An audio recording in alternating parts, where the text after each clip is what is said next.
On this edition of Alberta Dugout Stories, the podcast, what a performance by Cohen Achen at Lindsay Wilson College. The Calgary native shares his story of perseverance and a renewed love of baseball.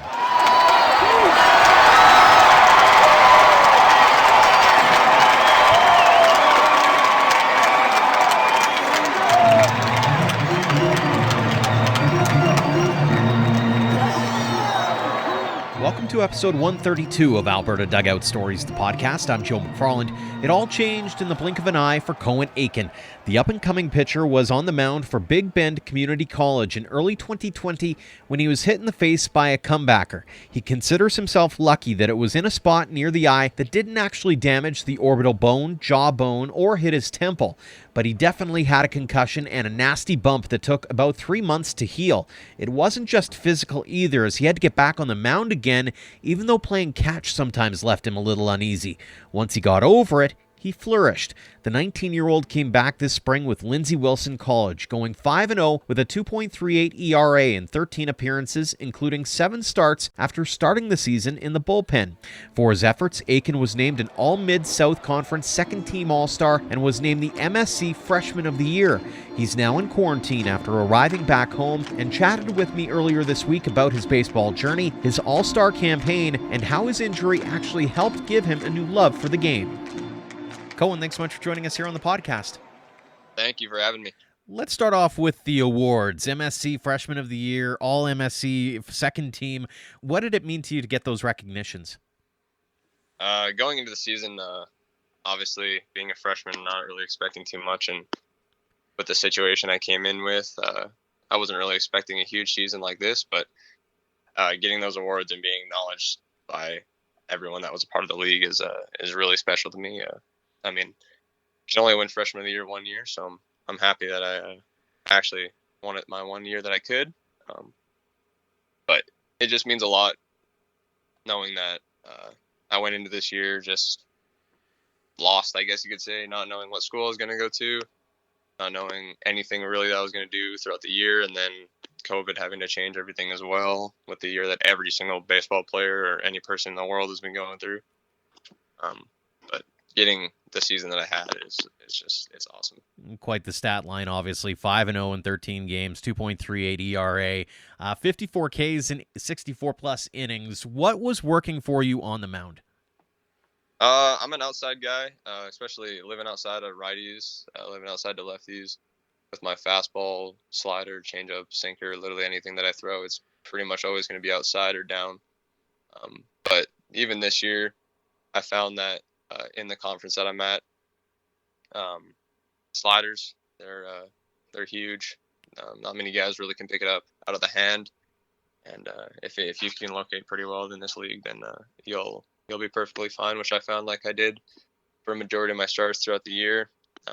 Obviously, excluding my first round against Shawnee State, but always going to have a bad start every now and then, right? But I just found like fastball sliders worked really well for me. Going slow in, as in like changeups down, sinkers in type of thing. That always helped me, and just having the boys behind me with defense as well, and everything kind of just fell in place every time I stepped on the mound this year, and it always felt really good to get out there. So. Talk about your mindset going into the season. Was this the kind of thing that you were hoping to accomplish, or did you have goals, and did you achieve those goals? Oh yeah, definitely going into the season, I had a mindset of I want to be the best when I go there, and I'm going to be the best when I go there and prove to everyone that I will be the number one guy for them. Even though I was coming in late and not many people knew who I was or anything about me, and half the team, or 95% of the team, pretty much had to figure out who I was and what I could do just at a short time period before our season started. But going in, I just wanted to help the guys as much as I could in whatever position they wanted to put me in. As in, like, at the very beginning of the year, I started as a reliever and like a closer type of thing. And then certain things happened on our team, and I ended up getting an opportunity to start. And from there, I just knew that I wanted to help the boys get as many wins as I could. And being a starter is what I've done my whole life. So that my mindset definitely changed when I became a starter, knowing that I had to have a quality start each time I got out there, and really buckle down and try to provide us with the best chance that we could get every single game. So. What was it at Lindsay Wilson that allowed you to do what you did? Talk a little bit about the coaching there and sort of what they did to help aid you in your development as a ball player. Going into Lindsay Wilson at the beginning of the year, our pitching coach actually ended up going to a head coaching job at another school. So showing up originally, there was no coach for us, which was a little scary as a pitcher. But I learned a lot in the off season, especially with Donovan Fistro. He's my trainer here with CPHQ, and he taught me a lot, especially about driveline and recovery and like setting up my days as a starter, setting up my days as a pitcher type of thing, and what I expected to do in the gym, what I expected to do on the field every day type of thing, and have a routine set, which was really nice, especially for that first couple of weeks when we didn't have a coach. So I had just done my own routine, kind of set up my own things. And once we did get a pitching coach right at the very beginning of the season, I had talked to him and figured out what he wanted us to do type of thing. And he was a very relaxed coach, laid back, kind of let us do our own thing, which is a coach I like personally. But he was also a coach that if he wanted you to do something, he would tell you to do something. If he didn't want you to do something, he'd tell you that type of thing. So it was on his watch, but at the same time, he wants everyone to have their own routine and to do their own things, which is what I really like as a coach. Just someone that knows what you have to do and lets you do what you need to do to be a better baseball player and obviously do whatever you want on the field type of thing. How hard was it as a pitcher to go from not facing live batters to getting thrown into the fire? Because COVID, as you mentioned off air, kind of threw everything for a bit of a loop, and here you are trying to kind of catch up from things. Yeah, I knew it was going to be a struggle going in. The only live at-bats that I'd done was a week prior to flying out to Kentucky.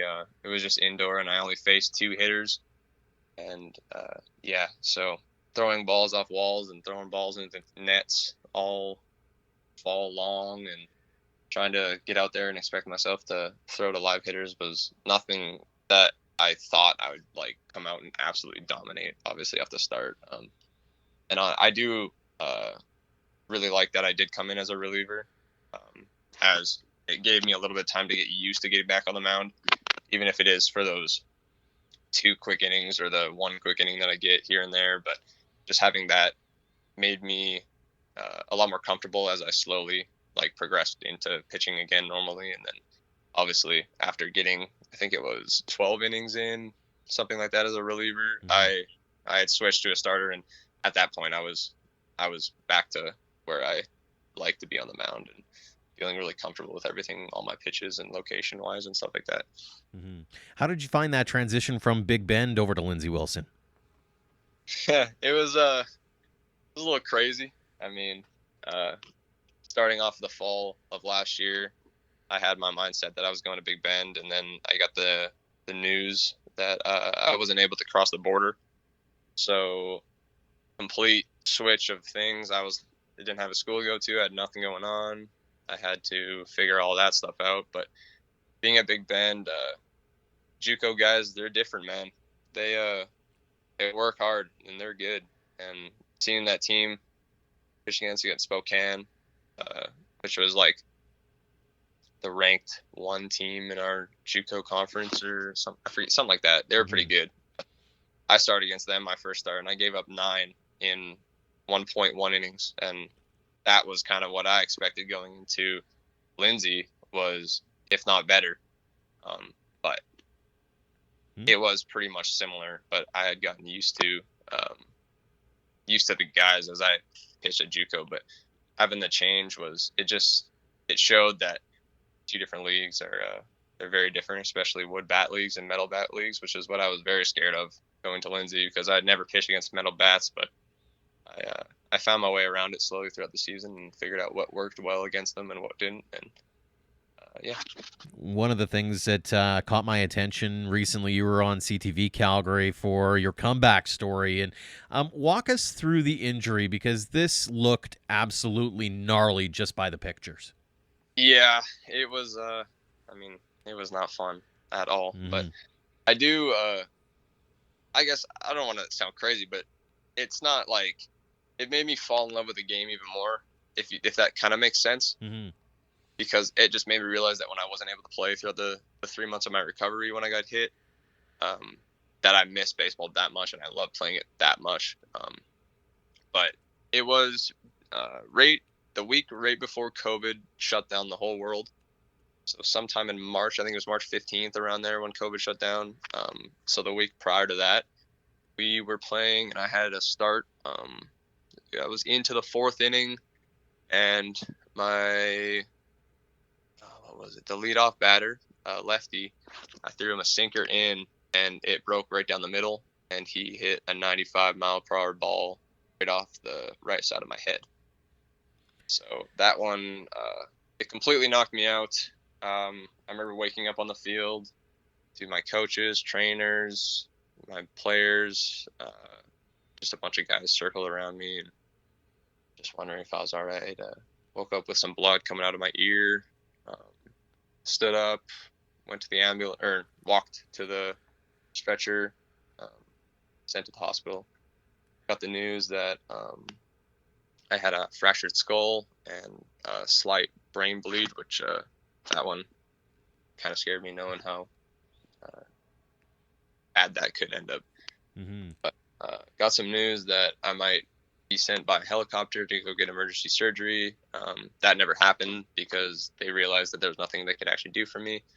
So knowing America, they let me walk out the exact same day.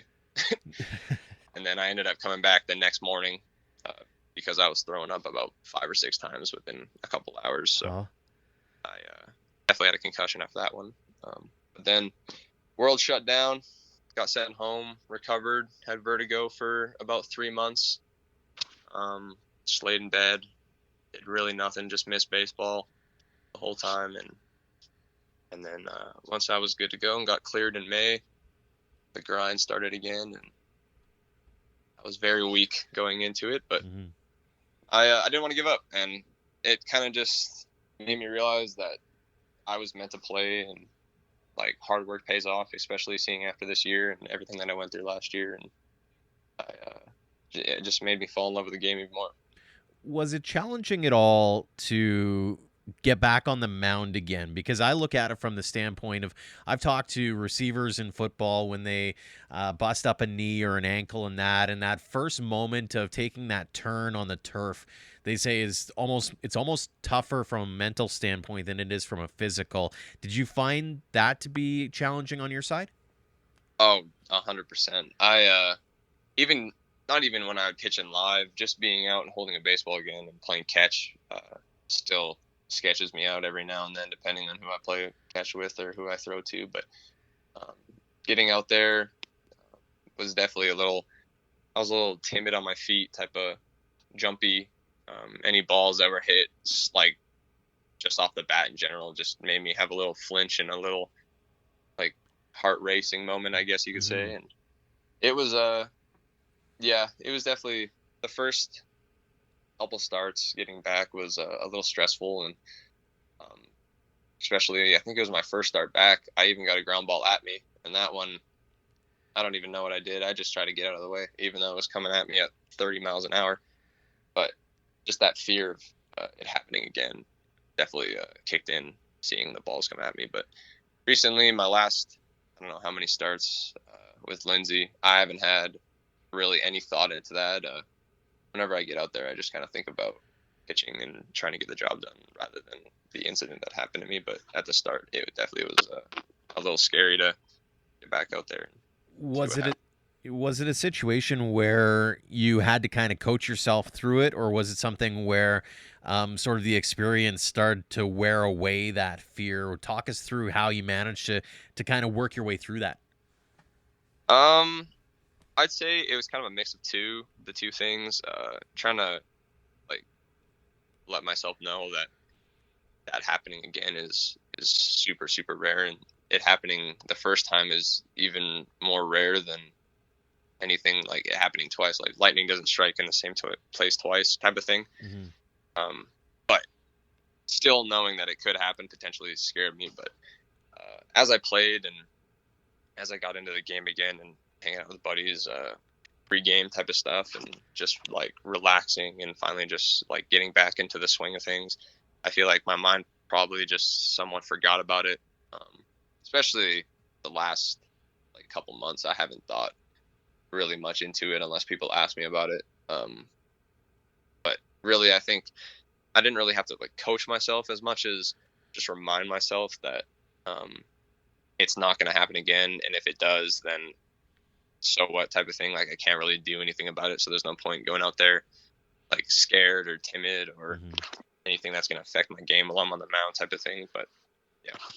Did you lean on anybody to kind of help you through the ebbs and flows of that season, or was it something where you looked more internally? I'd say it was definitely more internally. I don't know. Not many of my guys that I played with or anyone that I really know have ever been through anything like that. But I have talked to, like, obviously my parents were a huge help. Just like reminding me about everything and how it probably won't happen again type of thing, and how they're really proud of me for working all the way back to where I am. And then I just have to play the ball that I know how to play and just trust my instincts. And obviously they, once I was fine with everything, they joke around with me a little bit and talk about how I probably shouldn't play dodgeball anytime soon, and all the classic parent jokes. But that also helped me a lot too, is just seeing the funny side of things. But yeah, I'd say it was more internally than anything. Very cool, especially when it comes to the parents thing, which segues really well into my next question. Love getting into how our young athletes here in this province actually get into baseball in the first place. Tell us a little bit about your origins in the sport. Were you a latecomer, or did you love the sport right from the get-go? I definitely loved it from pretty much the moment I was born. Picked up a bat and glove at the age of 3, and I really haven't played any other sports since, unless you count like high school sports, just messing around type of thing. But baseball's always been my main passion.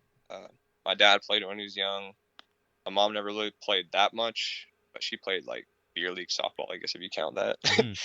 I sure do, just because I play it myself. So you have that. There you go. But yeah, definitely growing up, I played in the Cal South League. That was a huge start, and had a lot of good coaches going through that to help me continue my baseball career. But I was definitely a young bloomer of the sport, and I've loved it ever since. There hasn't really been any times in my life that I haven't wanted to play baseball, or any times that I've wanted to quit. Even after the injury, if anything, it pushed me to play more and get better even more type of thing. And yeah. Do you remember the moment where it went from, I love this sport, to, hey, this is something that maybe I can go and try to chase at, say, a college level? Definitely when I can't really pinpoint an age type of thing, but I would say I played with the Okotoks Dogs Academy then when I was 13, 14, so Pee Wee Bantam for those 2 years. And they didn't really treat me the best, and I ended up playing in Babe Ruth that next year when I was 15. And at tryouts, seeing all the kids and hearing all the coaches and what they had to say, really just kind of pushed me to want to be better than everyone in the league and try to prove myself that year, and especially coming off of the Dogs, and which motivated me more, if anything. So I kind of owe them for that. But yeah, definitely when I joined Babe Ruth, I realized that my training started to pick up. I started to pick up velo, pick up strength, pick up height type of thing, started to mature. I started realizing that I was definitely had a goal in mind to play college ball, and obviously play past college ball if I could, and see what happens after that. And hopefully everyone's dream is to make it to the majors when they're a kid. So still got that goal in mind, obviously, but just playing it one day at a time type of thing. So you're making your way through the high school gamut of baseball. How is it that you managed to capture the attention of those in colleges? Did you lean on anybody here at home to maybe help guide your light a little bit? So I do want to thank a lot of Donovan Pistra, my trainer. He was pretty close to going pro in his prime until he had to get Tommy John surgery. So he was a lefty that was 96 from, which is, yeah, obviously you can think about how big he was. He's got a lot of connections through a lot of college coaches and a lot of training programs and a lot of just like everything. A lot of people know who he is type of thing. So obviously got to thank him for that. He helped me connect to Lindsay when I went there. But getting to Big Bend, the coach, one of the pitching coaches at Big Bend is Canadian, Rain Lettigman, and he actually pitched for the Rays for a couple of years until he started coaching with Big Bend. But he kind of does the scouting for Canada and Alberta type of thing, as he's from Red Deer, so he kind of looks after this area. I ended up applying online one day because one of my buddies, Dmitry Pavlov, had ended up committing to Big Bend as well. So he told me to look into it. So I ended up looking into it, applying online, and I got a call within 20 minutes asking what I was planning on doing. And within a week, I kind of drove out there and threw a bullpen for them and ended up signing. So that was really cool. But definitely this past year with Lindsay, I want to thank Donovan a lot because he kind of got me out of a hole, as I didn't really have anyone to play, and he ended up hooking me up with Lindsay and setting me up with everything. It was really awesome. It's been quite the journey for you. So when you look back over it, I mean, you're still a young guy, but any moments so far that have made you go, I can't believe I'm doing this. This is so cool, or those experiences that make you kind of awestruck. Obviously, getting these awards type of thing it's just amazing to know that I'll have those forever and memories forever of what I have accomplished. But even after each start, just seeing what I've done and seeing like what I will do in the future and hitting PRs in the weight room, hitting PRs with throwing, like just everything that I've done is just, it's always going to be memories, and it's always going to be type of things that you like remember, and things that you're really thankful for, and that you just want to keep pushing yourself to do better every single day and break more PRs and throw better, and just everything is, yeah. When you look back on this, I'm sure you've had those moments, Donovan probably provided it, where you have those people that have gone to the next level, gone pro or whatever, who come back and offer pieces of advice. Now that you're at that college level and can come back and see those 13 or 14-year-old kids who are trying to make a name for themselves, what kind of advice would you give to them? Definitely just to work as hard as they can, especially at a young age, getting as much work in and becoming the best player you can at a young age, and seeing what you've done at the younger age of 13 or up or whatever, and seeing your progression all the way through to like me, like 19 years old right now, seeing what I've done from the age of 13, not being the best kid out there on the field, and slowly progressing to that. Just to work hard and always have a goal in mind and always think one step ahead type of thing. So if your goal is college, then you're going to work like a college athlete, even though you're not close to being a college player type of thing, if you know what I mean, which I will be doing this summer as well. I'll be coaching in Babe Ruth and helping out a lot of the kids and showing them some of the tricks that I've used, especially at their age, and what I use now that can help them in the future type of thing. So Very just cool. Staying positive and like really using the negatives, if there are negatives, to your advantage, and seeing what you've done right, done wrong throughout the years, and what you can get better at type of thing. Final question for you here, Cohen. What does the game of baseball mean to you? It means everything, man. It's my life. I don't know what I'd really be doing, honestly, if I wasn't a baseball player. So I'd probably be working. So kind of got to thank baseball for making sure that I don't really have to do much. But yeah, it's amazing. It's brought so many memories in my life. It's brought so many friendships that I'll never forget. It's brought a lot of coaches that have taught me so many things. It's just brought everything together. I can't thank it enough. Cohen, really appreciate the time. Congratulations on such a successful career to this point. All the best going forward. And again, thank you so much for joining us here on the podcast. Thank you for having me. Thanks again to Cohen Achen for joining us this week, and thanks to all of you for downloading and listening. If you haven't already, hit the subscribe button on your podcast provider of choice, and if you could do us a huge favor, help spread the word about us by leaving us a rating and review, or sharing an episode or two on social media. Until next time, thank you for all of your support, no matter the platform, of Alberta Dugout Stories.